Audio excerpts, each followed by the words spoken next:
Last time उनका exam देना है, उनके सपने बहुत बड़े हैं और आगे जब उनके सपनों के साथ ऐसे खिलवाड़ होगा तो उनके सपने भी क्या होंगे। और हम टीचर्स से पूछिए कि हम लोग कितना मेहनत करके बच्चों को पढ़ाते हैं सिलेक्शन के लिए, और जब वही बच्चे आके हमारे सामने सिलेक्शन नहीं हुआ तो हमारे काम से सवाल करते। मैं आप सभी के जज्बे को आपके माध्यम से, जितने एसएससी के टीचर हैं उनको सल्यूट करता हूँ सब सेवा के माध्यम से, सब सेवा के माध्यम से उनके जज्बे को जो वो अपने समाज के प्रति और बच्चों के प्रति समर्पण दे रहे हैं स्टूडेंट के प्रति, इसके लिए मैं सल्यूट करता हूँ। मैं समझ सकता हूँ सरकार समझे या न समझे। जज्बे का समर्थन हम भी करना चाहते हैं। हमारे बहुत सारे टीचर्स हैं, डेप्यूटी टीचर्स हैं, नीतू मैम है, राकेश सर है, जिनको पकड़ के लेके पुलिस ने बड़े बदतमीजी गलत तरीके से पकड़ के लेके आज हम कर रहे थे। जैसे सीए या बात हो सारी थे कि जो मिस मैंने हम भी अटैक कर रहे हैं, हम भी करते हैं। देखिए कितनी बड़ी समस्या सुना रहे हैं। टीचर के साथ संगठनों में खड़ा हुए थे, उनको शासन प्रशासन के बल पर सरकार।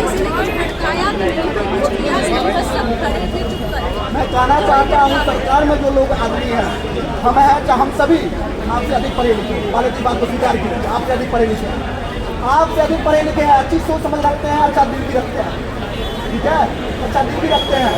आप जो है डंके की चोट पर शासन प्रशासन के बल पर आप देश के युवाओं को अस्थिर करना चाहते हो, अस्थिर नहीं कर रहे हो, उनको और आवेशित कर रहे हो और आवेशित कर रहे हो, और इसका अंजाम भी बुरा होगा।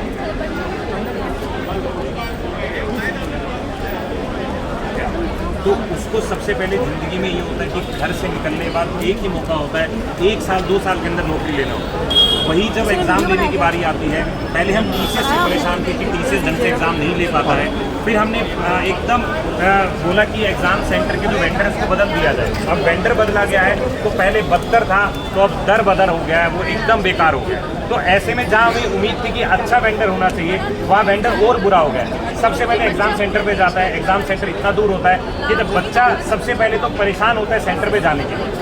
दूसरी समस्या ये आती है कि जब वो एग्ज़ाम देने जाता है तो वहाँ पर माउस काम नहीं कर रहा है, वहाँ कंप्यूटर सही से काम नहीं कर रहा है।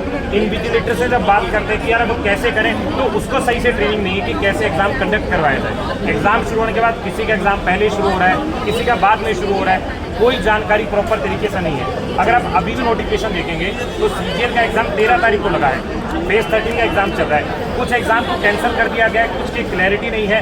तो जब बच्चे को ये नहीं पता होगा कि एग्ज़ाम होना कब है, और जब होगा तो भी गलत होगा, कहीं वेन डायग्राम में प्रॉपर डायग्राम नहीं है, क्वेश्चन स्टेटमेंट गलत है, एआई से बनवा रहा है, तो जब हर चीज़ में प्रॉब्लम है तो हमसे इतनी उम्मीद की जाती है कि लेवल ये रखेंगे, इतना तुम पढ़ कर आओ तब सिलेक्शन होगा। पहले अपने अंदर एक बार झांक के देखो कि तैयारी तो हम कर रहे हैं, क्या तुम उसको लेने लायक बने हो? इतना बच्चा जो मेहनत कर रहा है, एक बार खुद सोच के देखो, वो अपने घर परिवार का सपना लेके चल रहा है। वो एक बच्चा नहीं है, उसके घर के 6 जनों का सपना उसके साथ है, और वो सपना लेके जब पेपर देने आए और पेपर कैंसिल हो जाए या बच्चे के साथ मारपीटाई, जो नया मामला सामने आए कि बच्चे के साथ मारपीटाई हो रही है, बाउंसर खड़े हैं वो मार रहे हैं, तो इसका क्या मतलब है? सरकार आंख बंद करके बैठी है।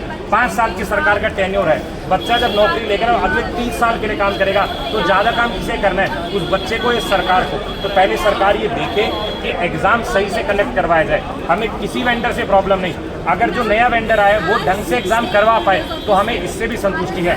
एक प्रॉपर कैलेंडर आए, एक तरीके से बताएं कि एग्ज़ाम कैसा होगा, जो प्रायोरिटी भरवाई जाती है क्यों भरवाई जाती है, ताकि उस बच्चे का पेपर वही हो। जब उसका पेपर वही नहीं हो रहा है तो प्रायोरिटी भरवाने का मतलब क्या है? तो अगर प्रायोरिटी में दिल्ली, चंडीगढ़, जयपुर दे रहा हूँ तो अंडमान क्यों जाऊँगा?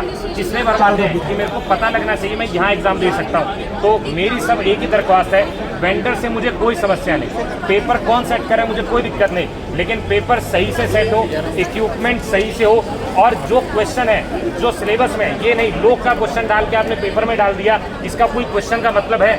जो सिलेबस है वो पूछे तभी बच्चा कर पाएगा।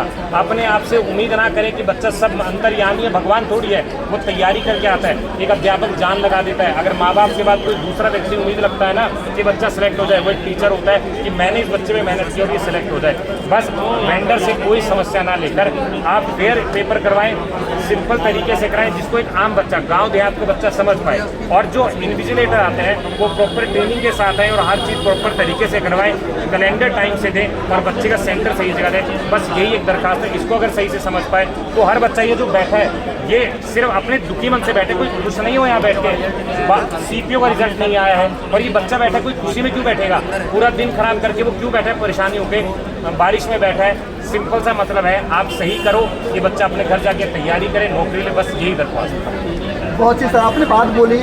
आप जो समर्पण दिखा रहे हैं, आप जो देश के लिए कार्य कर रहे हैं, कहा जाता है शिक्षक जो है राष्ट्र निर्माता होता है। राष्ट्र बनाने का काम हमेशा टीचरों ने, शिक्षकों ने किया है। तो बच्चों को चाहे कितना भी खराब टीचर हो, अपने शिष्य को कभी गलत शिक्षा नहीं देता है, कभी गलत शिक्षा नहीं देता है। और इस जगह को मैं सलाम करता हूँ सर सेवा की तरफ से। सर एक क्लियरिफिकेशन देगा।